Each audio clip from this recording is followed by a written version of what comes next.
بسم اللہ السلام علیکم۔ انجینئر محمد علی مرزا صاحب اس وقت شدید مشکلات میں پھنس چکے ہیں۔ بہت سارے لوگوں نے یوٹیوب پر ان کے حق میں بھی ویڈیوز بنائی ہیں اور کچھ لوگوں نے ان کے خلاف بھی ویڈیوز بنائی ہیں۔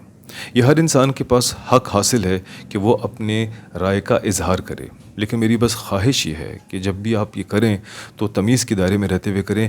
نہ آپ کی یہ نیت ہو کہ کسی کو بے عزت کرنا ہے، اور نہ آپ کی یہ نیت ہو کہ کسی کو اتنا زیادہ اوپر چڑھا دینا ہے کہ اس کو نعوذ باللہ خدا کے درجے کے برابر آپ لے آؤ۔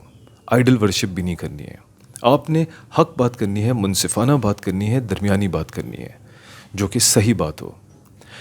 کیونکہ انجینئر محمد علی مرزا کی وجہ سے میری زندگی بھی کافی متاثر ہوئی ہے، اسی لیے میرا یہ فرض بنتا ہے کہ میں بھی اگر ایک پلیٹ فارم رکھتا ہوں تو اپنی رائے کا اظہار کروں۔ کچھ باتیں میں ان کے حق میں کروں گا، کچھ باتیں میں ان کے خلاف کروں گا۔ یہیں پہ اس بات سے میں بات کو شروع کرتا ہوں کہ انجینئر محمد علی مرزا صاحب کا میں ہرگز فین نہیں ہوں۔ میں اگر فین ہوں تو میں اس شخص کا فین ہوں، اس شخصیت کا فین ہوں جس کا فین ہونا ہر مسلمان مرد اور عورت پر فرض ہے، اور وہ ہیں ہمارے پیارے نبی کریم سیدنا محمد مصطفیٰ صلی اللہ علیہ وآلہ وسلم۔ میں دل و جان سے ان سے محبت کرتا ہوں، ان سے عقیدت رکھتا ہوں، ان کا فین ہوں۔ اور اگر میں ان کے بعد کسی اور کا فین ہوں تو وہ دو لوگ ہیں۔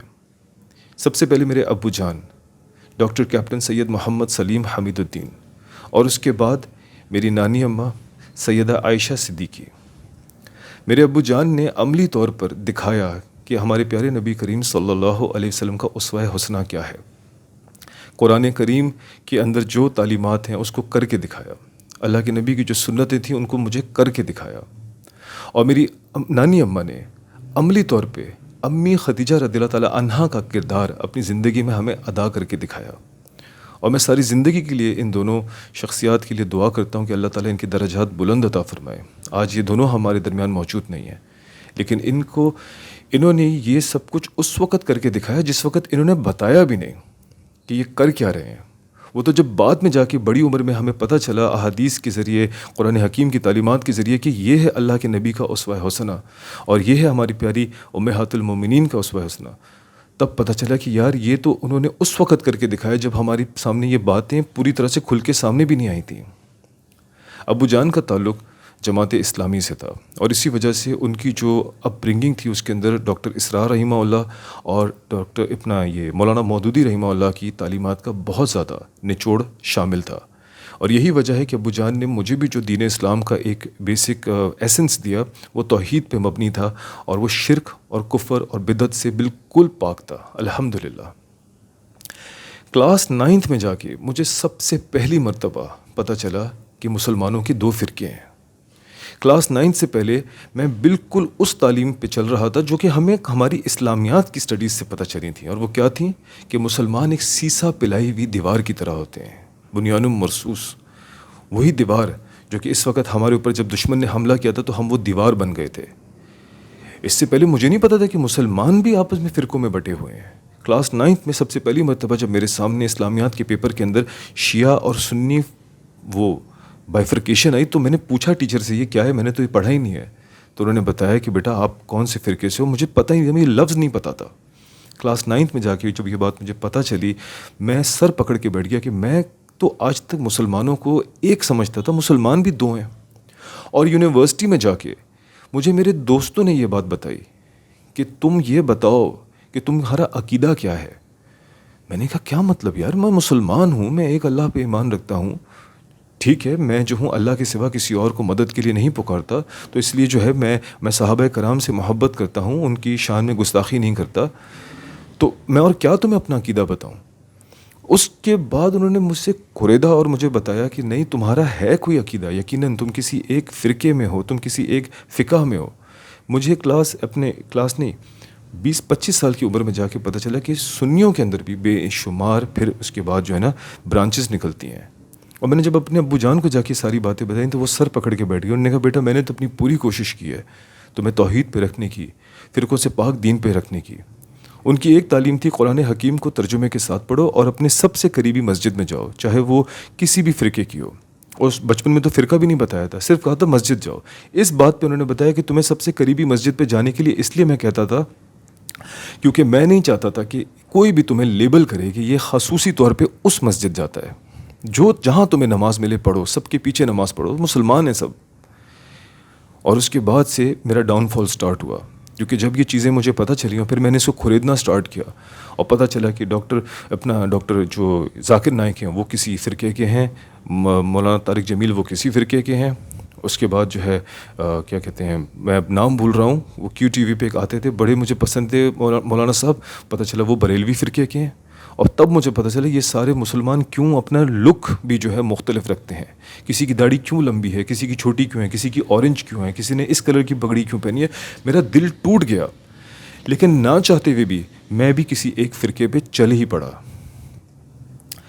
انجینئر محمد علی مرزا صاحب وہ شخص ہیں جن کی وجہ سے دو چیزیں میری زندگی میں ہوئیں۔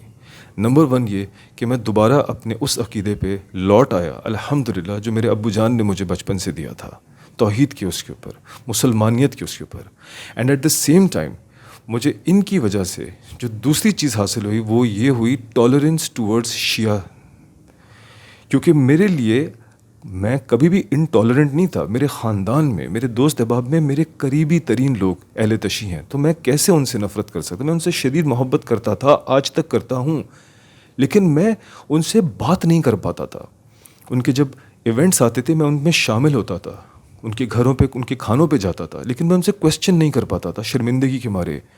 انجینئر محمد علی مرزا صاحب کی وجہ سے مجھے پتہ چلا کہ شیعہ دین بنا کیوں، مسلمانوں میں تفرقہ کھڑا ہوا کیوں یہ بائیفرکیشن ہوئی، اور میرا ٹالرنس لیول بڑھ گیا۔ اور انجینئر محمد علی مرزا صاحب کی وجہ سے میرے اندر جو ہے یہ وہ جو ایک فرقے پہ چلنے کی وجہ سے ایک خدا معاف کر ایک چیز میرے اندر پیدا ہو گئی تھی کہ میں معجزاتی چیزوں کی طرف بہت متاثر ہوتا تھا، کہ وہ شخص دلوں کا حال جانتا ہے، وہ شخص جو ہے نگاہ مار کے کسی کے دلوں کا حال تبدیل کر سکتا ہے، ان کو یہ حاصل ہوتا ہے، یہ اپنے جسم میں سے فلائی کر جاتے ہیں، کسی اور ڈائمنشن میں جاتے ہیں، وہاں پر کسی قسم کی اور وہ انفارمیشن لے کے آتے ہیں، یہ ہوتا ہے وہ ہوتا ہے۔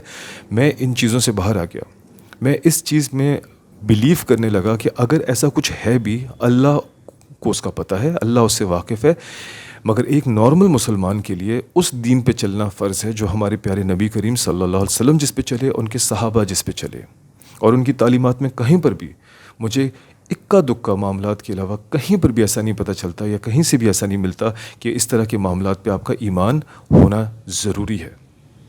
ہو جائے تو اللہ تعالیٰ کسی کے لیے کچھ بھی کر سکتا ہے، جو اللہ سمندر کو پھاڑ کے اپنے نبی کے لیے رستہ نکال سکتا ہے، جو مچھلی کے پیٹ میں اپنے نبی کو زندہ رکھ سکتا ہے، جو اپنے نبی کو آگ میں سے زندہ باہر نکال سکتا ہے، اللہ وہ میرے لیے بھی کچھ بھی کر سکتا ہے۔ لیکن میں اپنے رب کو آزماؤں گا نہیں، میرا رب کا کام ہے کہ وہ مجھے آزمائے، میں نہیں اس کو آزماؤں کہ یار مجھے بھی یہ پاورز مل جائیں۔ وہ کرنا چاہے گا تو مجھے کر دے گا، اور اللہ تعالیٰ روزانہ کرتا ہے۔ کیسے کیسے لوگ کیسے کیسے ایکسیڈنٹ سے بچتے ہیں، لیکن یہ عقیدہ رکھنا کہ آپ اڑ سکتے ہیں، آپ لوگوں کے دلوں میں جھانک سکتے ہیں، لوگوں کے پاسٹ پریزنٹ فیوچر کو آپ ڈیسائیڈ کر سکتے ہیں، خدا معاف کرے۔ مجھے انجینئر محمد علی مرزا صاحب نے اس عقیدے سے باہر نکال دیا الحمدللہ۔ اور دوسرا فائدہ، ان کا جو احسان ہے وہ یہ ہے کہ انہوں نے اہل تشیع مذہب کو سمجھایا، وہ باتیں جو ہمارے علماء کرام نے ہم سے چھپا کے رکھی ہوئی تھیں اس کو عیاں کیا ہم پہ، اور میرا ٹالرنس مزید بڑھ گیا الحمدللہ۔ جس چیز سے مجھے ان کے اختلاف ہے وہ ہے ان کا انداز بیان، اور اس کے اوپر مختلف لوگ یہ بات کر چکے ہیں، اور کسی وجہ سے انجینئر محمد علی مرزا صاحب اس بات کو ماننے کے لیے تیار ہی نہیں ہے۔ بار بار کہتے ہیں میرا ٹالرنس سب سے زیادہ ہے، میں سب سے زیادہ کائنڈ ہارٹیڈ ہوں، میں سب سے زیادہ نرم مزاج ہوں، لیکن آپ نہیں ہیں۔ آپ کو ہم دیکھتے ہیں، آپ کی ایگریشن کی وجہ سے آج آپ پھنسے ہیں۔ جب ڈاکٹر ذاکر نائک لائیو ٹیلی ویژن پہ براڈ کاسٹ چل رہا تھا ان کا، اور انہوں نے ایک وہ ہندو شخص تھا جس نے جو ہے کہا کہ ہمارے دین میں ایک راوڑ تھا تو آپ کی بھی دین میں ایک راوڑ تھا، اور وہ تھا یزید، اور ڈاکٹر ذاکر نائک نے اس کو جواب دیتے ہوئے کہا کہ نعوذ باللہ، یزید کے ساتھ انہوں نے رحمہ اللہ کا لفظ لگا دیا، نعوذ باللہ۔ یہ وہ مومنٹ تھا میرے ابو جان، ہم سب ان کا لائیو پروگرام دیکھ رہے تھے، اور یہ وہ زمانہ تھا جب ہر کوئی کہتا تھا کہ پیس ٹی وی پہ ڈاکٹر ذاکر اور مسالہ ٹی وی پہ شیف ذاکر، یہ دو لوگ جو ہیں اس وقت سب کی زبانوں پر ہیں۔ اور ابو جان نے اسی وقت کہا کہ ڈاکٹر ذاکر نائک اب گئے، اور یہ واقعی ایک فیکٹ ہے کہ اس وقت تک ان کو شیعہ بھی پسند کرتے تھے، اسی وقت سے ان سے شیعوں نے نفرت کرنا سٹارٹ کر دی۔ بھئی اگر آپ کے پاس ایک ایسی انفارمیشن تھی بھی جہاں پہ آپ کو لگتا ہے کہ یزید بے قصور ہے، آپ کا یہ حق نہیں تھا کہ آپ اتنے سارے کروڑوں مسلمانوں کے سامنے ایک ایسی بات کریں جس سے ان کے دلوں کو تکلیف پہنچتی ہے۔ میرے ابو جان نے مجھے پتہ ہے کیا عقیدہ دیا ہے؟ انہوں نے کہا ہے کہ یزید کو اچھا ماننا یا برا ماننا یہ تمہارے عقیدے کا حصہ نہیں ہے، تمہارے عقیدے کا حصہ یہ ہے کہ اہل البیت سے محبت کرنا تمہارے اوپر فرض ہے، اور سیدنا حسن سیدنا حسین حسنین کے ساتھ ظلم اور زیادتی ہوئی ہے، تو تم ان سے محبت کرو، ان سے پیار کرو، اور جو ان کے اس وقت مخالف کھڑا ہوا تھا اس سے تمہیں کوئی لگاؤ رکھنے کی ضرورت نہیں ہے، اس کا معاملہ اللہ پہ چھوڑ دو بس۔ یہ میرا عقیدہ میرے والد نے مجھے دیا تھا۔ انہوں نے مجھے نہیں سکھایا تھا اسے لعنت کرو، اسے گالی دو، اس کو کافر سمجھو، اس کے بارے میں بددعائیں کرو۔ ابو جان نے مجھے کہا تھا اس کے بارے میں کچھ تمہیں سوچنے کی ضرورت ہے، وہ تمہارے لیے کچھ بھی نہیں ہے، تمہارے لیے یہ فرض ہے، ان سے محبت کرنا تم پہ فرض ہے۔ یہ عقیدہ میرے والدین نے مجھے دیا تھا، ابو جان نے مجھے دیا تھا۔ تو جب میرا بھی عقیدہ ہے تو میں بھی اس شخص کے بارے میں جب رحمہ اللہ اس کے ساتھ لگے گا تو مجھے تکلیف پہنچے گی کہ یار اس شخص کو ہم نے کبھی کچھ نہیں سمجھا، اس کو اتنا بڑا درجہ دیا جا رہا ہے۔ آپ کو یہ نہیں کرنا چاہیے تھا۔ دا ویری سیم وے یہ جتنے بھی لوگ جو بے باک ہوتے ہیں یہ انفارچونیٹلی یہ بھول جاتے ہیں کہ بھائی آپ کے اوپر ایز اے رول ماڈل ایک ذمہ داری ہے۔ آپ اتنی بہادری نہیں دکھا، آپ کے پیارے نبی کریم صلی اللہ علیہ وسلم نے آپ کو عملاً یہ کر کے دکھایا ہے کہ آپ نے اتنی بہادری نہیں دکھانی ہے، ورنہ اگر بہادری دکھانا ہی مقصد ہوتا تو سیدنا محمد صلی اللہ علیہ وسلم سیدنا عمار رضی اللہ تعالیٰ عنہ کے والد اور والدہ کا بدلہ اسی وقت لے سکتے تھے۔ اگر بہادری ہی دکھانا مقصد ہوتا تو پھر کیوں اللہ کے نبی کریم صلی اللہ علیہ وسلم ہجرت کرتے یا اپنے صحابہ کو ہجرت کا وہ حکم دیتے؟ وہ یہی کہتے کہ ہم سب ان سے لڑیں گے اور شہید ہو جائیں گے اللہ کی راہ میں۔ اس لیے آپ کو ڈپلومیٹکلی کئی چیزوں کے اوپر جو ہے حکمت کے ساتھ کام کرنا پڑتا ہے، کیونکہ اللہ کے نبی کریم صلی اللہ علیہ وسلم کا مشن گلوبل تھا۔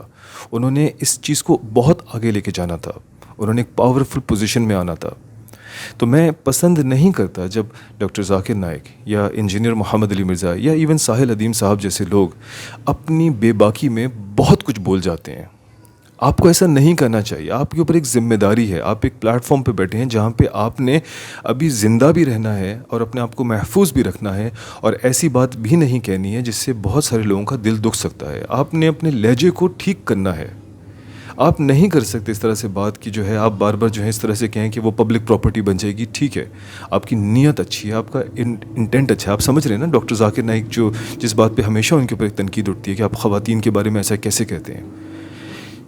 میں ایک بہت چھوٹا انسان ہوں، آئی ایم اے نو بڈی، اور یہ جن لوگوں کے بارے میں بات کر رہا ہوں ان کو کروڑوں لوگ، اربوں لوگ محبت کرتے ہیں، پیار کرتے ہیں، ان کے بارے میں عقیدت رکھتے ہیں، مگر اپنی رائے کا اظہار کر رہا ہوں ایک کریٹیکل ایک مسلمان ہونے کے ناطے کہ آپ کی ذمہ داری بڑھ جاتی ہے۔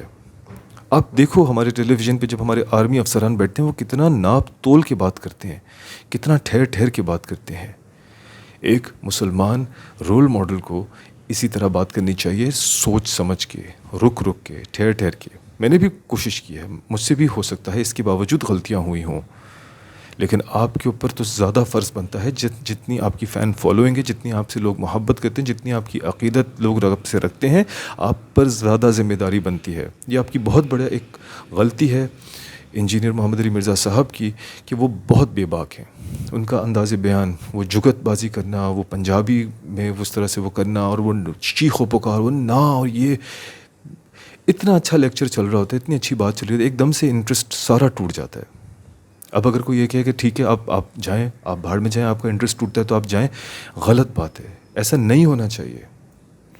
آپ کے اوپر فرض ہے کہ لوگ آپ سے محبت کریں، آپ کی بات کو غور سے سنیں، آپ کی جگت بازیاں اور اس طرح کی شور شرابے نہیں کر سکتے۔ لہٰذا میں نے کوشش کی ہے ان کے حق میں بھی بات کرنے کی، ان کے خلاف بھی ایک اپنا اظہار خیال دینے کی، اور آخر میں صرف اتنا کہہ کے اس بات کو ختم کروں گا کہ ٹالرنس پیدا کریں۔